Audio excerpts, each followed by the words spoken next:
have Magdalena here as an expert on idea generation and as a podcaster, as an author and an educator.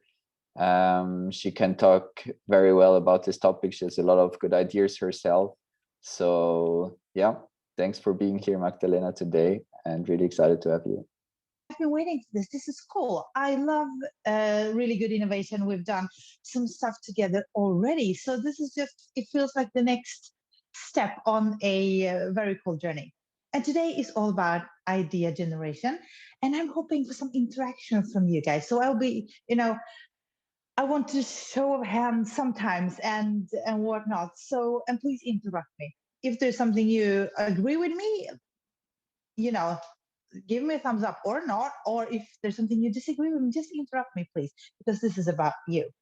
And if there's something with, sound and technique, let me know and we'll correct it. We have a presentation, and the first slide of the presentation is a little bit about me so that you understand who I am. I say that I bring ideas to the table, and I bring ideas to the table for my clients, but also for myself. And I educate people on doing the same thing. I've been in business since 2009, and I just love it. This is the most interesting niche that I've had in my career because this helps people get, successful, profitable in whatever they dream about. I have, we can take the next slide, Robin, please. I have a digital course, an online workshop, a podcast, and I write a lot of content, everything about idea generation. So if you're interested, please visit the website because, and be careful what you wish for because there is a lot on just idea generation. But today it's all about the 6 secrets to successful idea generation. So without further ado, let's jump into those. And the first one is an idea is never about you. An idea comes from you. You've created it. You've given it life. But once it's out there, it's never about you. Unless this is for your pure pleasure and this is not a business idea. Because I assume that a business idea at some point, you will want it to sell. You will want to make a profit, even maybe make a living out of this very idea. So in order to actually sell whatever you're creating, it needs to be all about the recipient. And I'm sure that when you asked or when you decided to join this keynote today, you were asking yourself, what's in it for me? And that is exactly the question your customers, your ideal customer avatars. I love this. ICA. I'm going to use ICA. This is ideal customer avatar. This is the question they will ask themselves. What's in it for me? Why should I buy from this person? So an idea is never, ever about you once it's out there, unless it's an idea of redecorating your space or getting another dog or whatnot. But as soon as it's a business, it's about who's having some benefit from it. And when I teach ideas, we can get a new slide. I oftentimes talk about 3 purposes of an idea. It's enough with one. It's enough with one, but if you can fit in 2 or 3, that would be terrific. Because every good idea needs to either ease the 3 E's. Remember the 3 E's. Ease the pain. Make everyday life a little bit easier for the customer, for the recipient. Something that saves them money or time or solves a particular problem for them. Everyday life a little bit easier. Or it needs to educate your customer, your ideal customer. It needs to make them better at something. I hope that this keynote will make you an even better idea generator, right? So my purpose here is to educate you. And the last one, the last purpose, and you should never underestimate that one, is to entertain. I mean, just so you know, my mentor is actually here, and I haven't told him this yet. As of last night, I deleted Facebook and Instagram. I don't have them anymore. And I woke up like a new woman because I was spending so much time on Facebook and Instagram. So it would consume all of my time that I actually didn't have. Too much entertainment, you guys. But a lot of ideas aim to entertain, and that is fine. And you should always know what is your aim, what is your purpose of your idea. And can you squeeze in more than one of those purposes, those E's? Perfect. That's fantastic. So the first of the 6, or maybe more, secrets of the successful idea generation is that it's never about you. It's always about them. All right. Number 2, you need to validate your idea. You need to actually make sure that you're doing the right thing. Because if you don't know, I mean, validation itself is not a guarantee that your idea will be successful, but the lack of validation is almost always a guarantee that you won't. If you've been following me for a while, you know the story. And if you're new to me, I did a very big project with a friend about 10 years ago, maybe a little bit more. At that time, I was in the fitness industry. I was working as a personal trainer, and I like technology. I like creating stuff. So me and a friend, Anthony, who was a videographer, we created a very cool platform for PT online. At that time, it was new. Nobody had that. And we came up with this revolutionary idea. So we thought to create a PT online platform.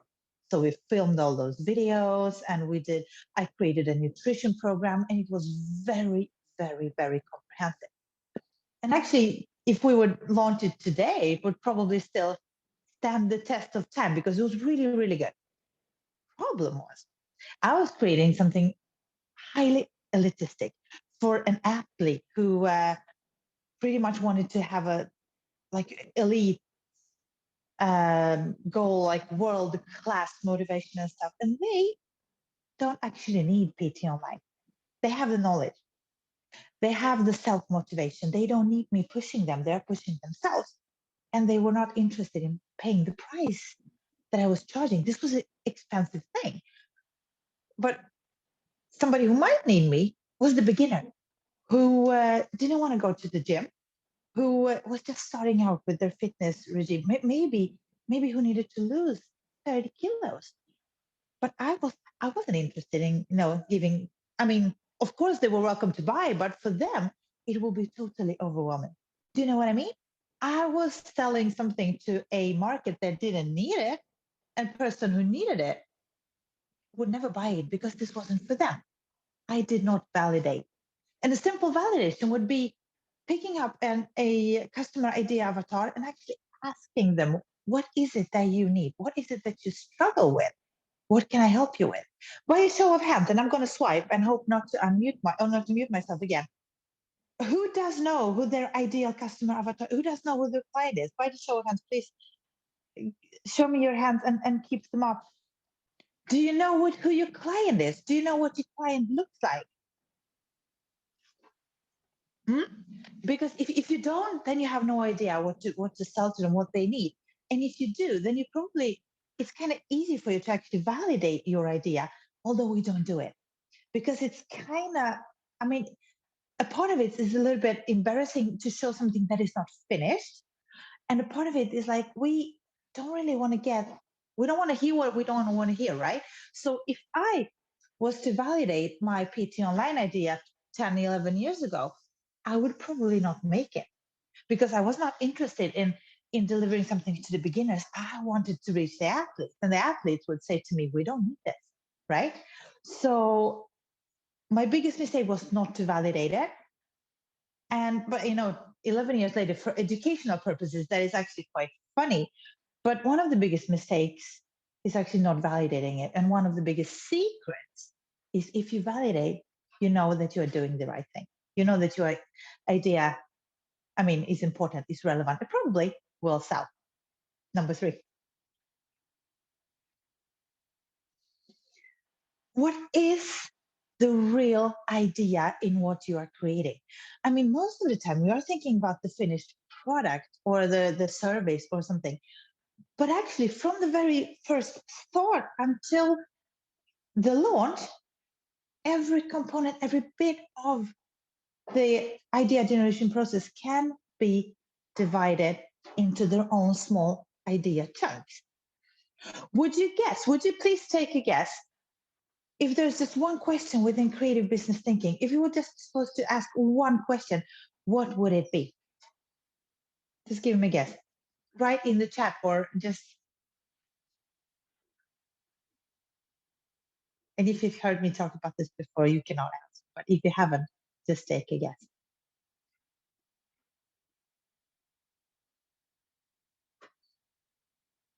Like, no. I'm actually going to give you the answer. The question to ask yourself is, can this be done differently? Or the more ways of doing this? So in every process, from the very first idea of manufacturing something, ask yourself, can this be done differently? Or the more than one way of doing this? Do I do it for my client or do I do it together with my client? Or maybe I'm just coaching my client to do it by themselves. How do I deliver my idea? Does it have to be just as anyone else does it, or can I do it differently? A few weeks ago, I was fortunate to watch a hackathon by kids, by young people, high school students, who were solving a sustainability problem for IKEA, a fictive one, but still, IKEA had given them an assignment to change the customer's sustainability mindset. It was kind of cool. We work with those kids quite a lot. We teach them to be even more, even cooler idea generators, and still we get very, very disappointed with the results because they had not asked the questions, can this be done differently in every part of the process? They had gone for the safe options. They created a Facebook page for secondhand furniture. You can like list your used furniture, sell them and buy new ones. They would talk about sustainable or environmentally friendlier transports and stuff. But what we would have wanted them to do, and we've been teaching them ever since, so they are already now so much better. But what we would have wanted them to do is to take every process, divide it to chunks, and say, can this be done differently? Right? So, what would be the most crazy idea for an IKEA sustainability mindset? I would say eatable dinner table. Eatable dinner table. Why not? You grow something, you buy this dinner table, you grow something, you use it for a while, and after some time, it's done of something that becomes food. Right? I'm not an engineer. I cannot do it. But if I can think it, somebody who actually studies that part of science could actually do it. I want you guys and everybody who's idea generating to be at a level of eatable dinner tables, right? So please remember the metaphor of eatable dinner table as the level that your idea generation should be at, right? And it's kind of exciting because if you can, you've heard this quote, if you can dream it, you can do it. If I can dream it, somebody else could do it, but it could be done, right? Why not? Or why not just sell blueprints and people can take whatever they have at home and make a furniture?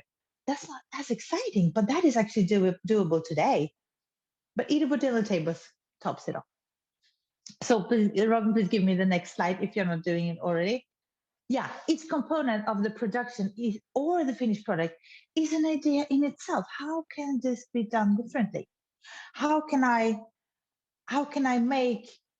change a behavior without doing boring Facebook groups for secondhand furniture? Do you see? So that's the idea I want you to be at. And them, our students, we're working on it. All right. Number 4, don't forget the incubation time. A lot of us maybe are in a situation where we need to create ideas on the go. If you're an employee somewhere, maybe I've had one of these bosses who said, you know what, we have an idea generation meeting, come up with some cool ideas for 8:30, and it's 8 o'clock. And I'm like, okay, sure.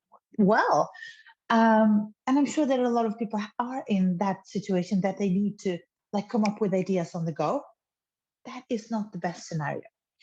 If you can give yourself some room for the incubation time, do you know what that is? Not or no? a little bit. That is the third part of the idea generation process, of the creativity process. The first one is gathering information. That happens your entire life. That happens from the day you were born to the day you die. You gather information. That is a different discussion, because I want you to gather good information. I'm sorry, Robin, for my life. Shit in, shit out, right? Shit in, shit out. Crap in, crap out. Sorry. So if you consume good information, good quality content, that will help you later on in your idea generation process. Part number two is the brainstorming for that particular idea. So if part number one is the information gathering, that's I mean, for all ideas you might have in the future. And then part two is the brainstorming for this particular idea. Step number three is the incubation time, where the information you had before in your brain and the information you've gathered for this particular idea, they need to mix. They need to dance a little bit. And that time is very, very, very, very important. And the best way of actually having ideas or the information to work together is to do something different. Take a walk, go train, sleep on it, go to the bathroom. Uh, for me, my standard solution is taking the dog for a walk. But today, as I delivered this presentation to Robin, I actually did some chores at home. I had a pair of pants that needed to be fixed, so I opened up my sewing machine and I did a little bit of that as my incubation time before this workshop. Had I done something else that required my energy, my brain, probably I wouldn't be as prepared. So the incubation time is very, very, very important. And this is a serious matter, because if you are an employee and you have a boss who doesn't understand that, they won't, I mean, your ideas will not be of as high quality as they could be if you were allowed to take a walk just before a very important meeting, because the incubation time is so very important. I get fired up when talking. Next one. Oh yeah, this is not very kosher. Number 5, aim for idea virus. In the time of pandemics, maybe you shouldn't talk about viruses, but an idea virus is something when your idea spreads like, speed of lightning. You create something that is interesting enough for people to talk about, and then they tell their friends, and they tell their friends, and suddenly, I mean, in a matter of days, by show of hands, who's on Clubhouse? Who is on Clubhouse? No. Yeah. Okay. No iPhone. That's the problem. No iPhone. Okay. I'm sorry. Oh, that's I don't understand that. I've been an Apple person for 15 years, but suddenly from nowhere, this quite simple app of live audio discussions took over the world. I was a skeptic, and then suddenly somebody invited me, and I was hooked. That's a typical idea virus, when people like start talking, and they also did a very smart thing. This is an invite only, you guys, to be a very important person who has friends who has already on Clubhouse, otherwise you won't get in. That is a very smart move. That is a very, very smart move, because you create a little bit of mystique. It's not for everyone. I mean, you need to have an iPhone. That's yeah. But assume that if everybody, regardless of iPhone or Android, were invited, it's still an invite only, right? So you want to get in, but you don't want to miss out. And that I'll come back to that. But that is a good idea virus, and it's probably intentional. They did the right job to get that hype for Clubhouse, because I mean, to be honest, I've been on it for hours and hours, and those discussions are like, they're okay. I'm not learning much. I'm on Clubhouse before falling asleep, because in America that's the afternoon. So I don't know if it's a good idea, if it's a good grade for Clubhouse that it's my like falling asleep thing, but it's still, I mean, it spread out like it took over the world in a matter of weeks, right? That is a very good example of an idea, right? But I have another one. I'm sure that you have seen this one. I mean, you have seen Bernie. You've seen Bernie, right? This was an accidental idea virus. He was everywhere. He was watching the inauguration and he was freezing in his mittens. And in a matter of days, this happened. Please take another one. Everywhere. And that was probably accidental. But should Bernie Sanders choose to sell those mittens, he would probably become billionaire, right? Um, Imagine what happens when an idea virus is also well thought through. This just went viral, but people sell Bernie Sanders t-shirts. So somebody capitalized on this and got so many ideas out of people who created cool memes and whatnot. Uh, Bernie could also capitalize on that should he choose to. But this is the concept of idea virus. You cannot do it alone, almost never to become a global success. You want people to help you. So you need to create something that is interesting enough so that people talk about it. All right. Next one, please. Oh, yeah. Avoidance of loss. Avoidance of loss is just one of the principles in consumer behavior that is worthy to talk about. Avoidance of loss is a principle I learned in a book by Seth Godin. This is marketing. I should have had this beside me. It's on the shelf. It stays there for now. If you haven't read it, please go read it. It's a very, very, very good book. He talks about a lot of principles, but avoidance of loss is one that I picked up. Is when we give somebody a solution to try, or we offer them one solution, like this will solve your problem. If you don't like it, you can return. People don't return that kind of stuff because if they're, remember when I was talking about the purposes, ease the pain, right? If I create something that eases your pain and I show it for you to try, you will not return it because you don't want to be without it, right? Once you get your hands on it, you don't want to lose it. So avoidance of loss is a very strong consumer behavior principle. Just as fear of missing out. I mean, there is a very, very good idea behind those limited editions, right? Those buy now before the price goes up. Um, we only have one left. I mean, when you go online and you buy something, I was looking for a jacket a while ago. I'm not sure that it's only one left. But when they tell me that it's only one left, then I need to take action because if I want this jacket, I mean, it's one left. Somebody else could pick it up, right? And that is also a very, very, very, very good idea of how to make your client, your customer, to take action.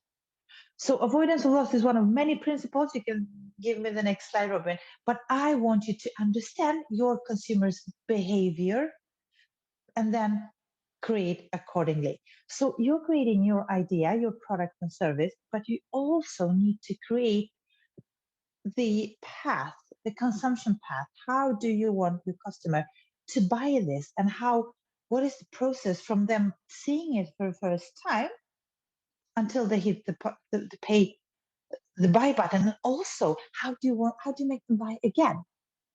By a show of hands, who is a limited edition, who's guilty of buying the limited editions? The flavor of the season. You have such good characters, you guys. I buy them all. And I also buy the standard one because I know that I like the standard one. It's like the soda of the season, or the it's almost always food, or the color. Oh my goodness, the color of something of the season. You still buy the classic one because you know you like it, but you also buy the color of the season. And God forbid these are good. We had a yogurt for a few years ago. There was this flavor of the season, taste of the season. I would write to that company like, please, can you make this the regular assortment because it's so good. That is a very good idea of a good, like, fear of missing out. So you need to learn what your customers, you need to learn how your customers, your clients buy, and then you need to create the process accordingly. Okay, so listen, so this were the six, but I actually wanted to name this the six sexy secrets to successful idea generation. Um, so I actually have the seventh one, just like a little bonus, a little bit sexy. So, oh, well, yeah, don't be boring. Dare to stand out a little bit. Surprise them. Surprise your customer.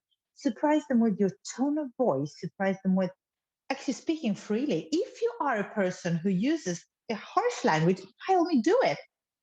Say fuck it. I mean, do you know what I mean? Because if you are doing like some everything that everybody else is doing, you're not surprising, you're not standing out.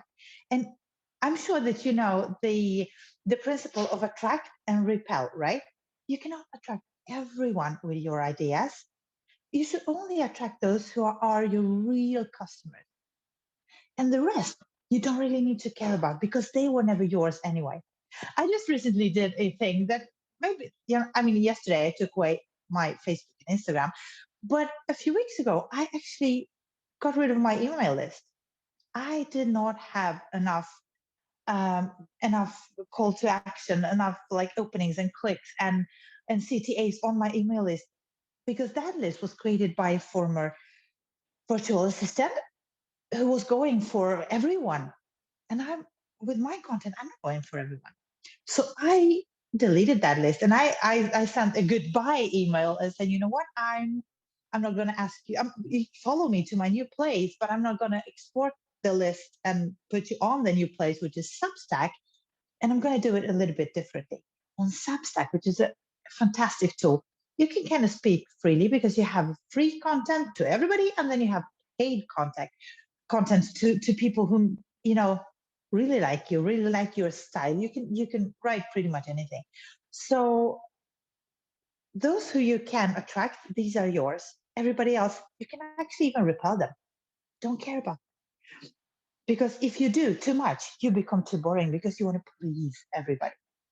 uh, yeah, and don't be afraid to challenge them a little bit, to provoke them a little bit, because they will like you even more for that. I can talk about this for hours, actually, but I'm going to show you the next slide because there is more to come. There is a 3-hour workshop on this on March 23rd in English. I'm doing one in Swedish the day before, but in English on March 23rd, and everything is on magdalenabibik.com. You're more than welcome to join this. Check it out.